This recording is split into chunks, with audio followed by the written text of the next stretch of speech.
Now we come to the last sum of this chapter and we are done. We will be moving on to the new chapter tomorrow. Now they say in the instruction of sum number 10, find the estimated quotient for each of the following. Estimated quotient. Where do we find quotient? In addition? No, that's sum. In subtraction? No, that's difference. In multiplication? No, that's product. Quotient here means divide. And they have the division sign that I have to divide it. I have to divide 861 by 29. Again, I am leaving A, only one sum for you to do. Do it carefully. If you get it wrong, do it again. And I am sure you will be able to do it correctly. Now, 861 divided by 29. So, I write 861 and I write 29. First, I will round them off. Now 861, that means it's in hundreds. Again, I draw a rough diagram. If I'm starting from 800, the next 100 would be 900. Halfway would be 850. Where does this 861 come? Before 850 or after 850? It comes after 850.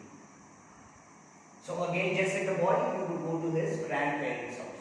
So the number will change. Similarly, if I am taking the maximum period, that is hundreds, I have to round off the hundreds.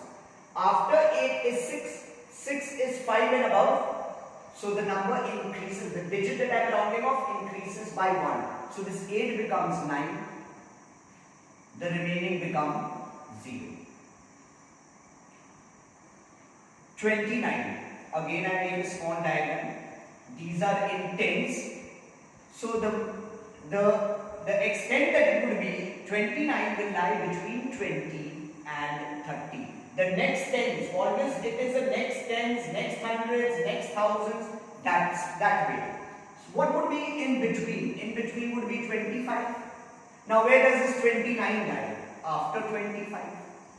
And therefore the number will go to change to 30 but will not change to 20 because it is 5 and above 5. Now I underline the digit that I am rounding off. After 2 is 9, so this 2 will become 3 and the 9 will become 0.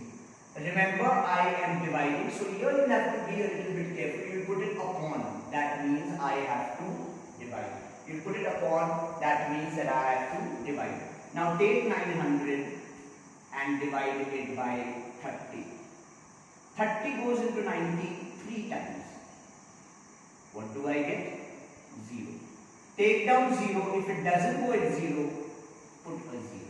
So my answer here is 30. Come to part C.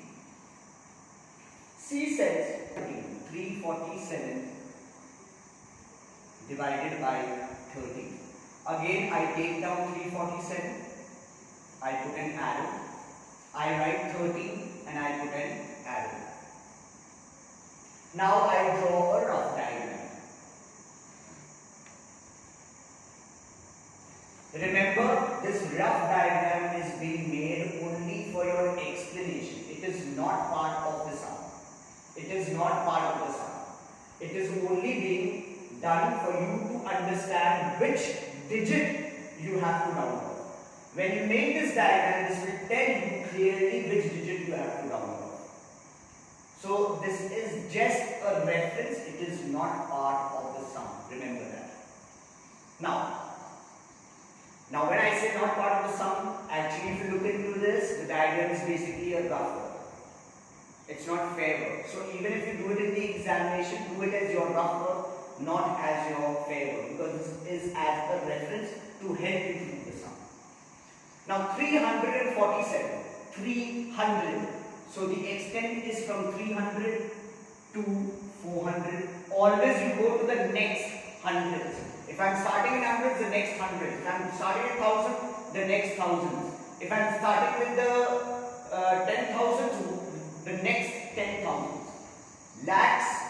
the next lakhs. So similarly, I am starting with the 100, so the next 100. Now halfway would be 350. Where does this 347 come? Before 350. And that tells me that it will be rounded off to 300. Just like the child will go back to his house. In that case, what do I round off? The hundreds. Now after the hundreds place value is number 4. 4 is 4 and less than 4. So this digit does not change. The others become 0. Now let's look at the tens. 13 comes between 10. What is the next tens? 20. What comes between 10 and 20 halfway? 15.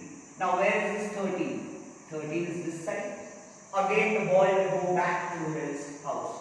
House does not change. Your house remains your house. So if the child comes out of his house and goes back to his house, his destination is not changed. He's still gone back to his own house. So similarly, 13 will come to 10 and not go to 20. Because 13, if I take the greatest period here, is tens. After tens, place value comes 3, and 3 is 4 and less. So this 1 remains as 1, the 3 becomes 0. And now I divide. So I take 300 and I divided it by 10. 10 threes are 30. I get 0. Take down the 0, does not go in 0.